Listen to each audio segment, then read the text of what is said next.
King tide waves crash onto Coleman Beach in Morro Bay, washing over the sand in a preview of what could be the new normal years from now. King tides are the highest tides of the year, and they happen in winter. They show us what the normal tides of the future might look like. Rachel Pass in the Morro Bay National Estuary Program want locals to better understand the potential, perhaps inevitable, impacts of rising tides. Sea level rise is what happens when glaciers and polar ice caps melt and add new water to the ocean. And we'll see it here in Morro Bay and anywhere along any coast in the world. The National Oceanic and Atmospheric Administration says the sea level has risen about 1/8 of an inch per year. That's 1.25 inches over the last decade. Down by Morro Rock, you might not have a beach there one day. It's a side effect of carbon emissions warming the atmosphere. 97% of scientists agree this is happening. KSBY Chief Meteorologist Dave Hovde says the evidence of climate change is irrefutable, and even though sea level rise isn't greatly impacting our coastline yet, The concern right now is that sea level rise, the rate that it's happening, is even exceeding predictions that we had, say, 5 years ago. So we need policy now. Morro Bay Community Development Director Scott Graham watches the king tides with the future in mind.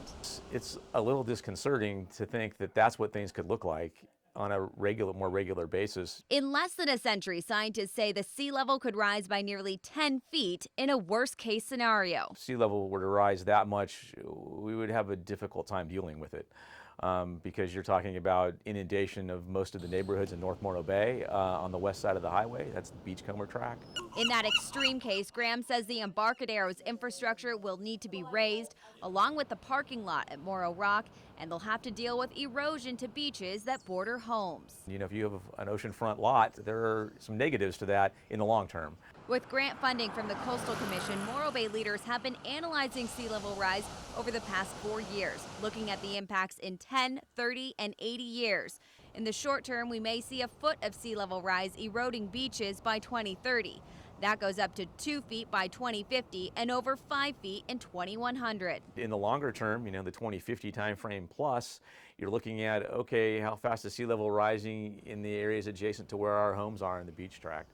Graham says climate adaptation is thread throughout the city's updated general plan, which council members are set to adopt this summer. That includes developing a sea level rise hazard management plan to examine the city's infrastructure and reevaluate it every 5 years. When the king tides return February 8th, experts say not to feel doomed, but look at how to reduce your carbon footprint. There's reason for hope, but we really have to start making the change. We still have a chance to make a positive impact for our lifetimes and for our children and grandchildren. Adapting to a warming planet and planning for what could become a very different Central Coast.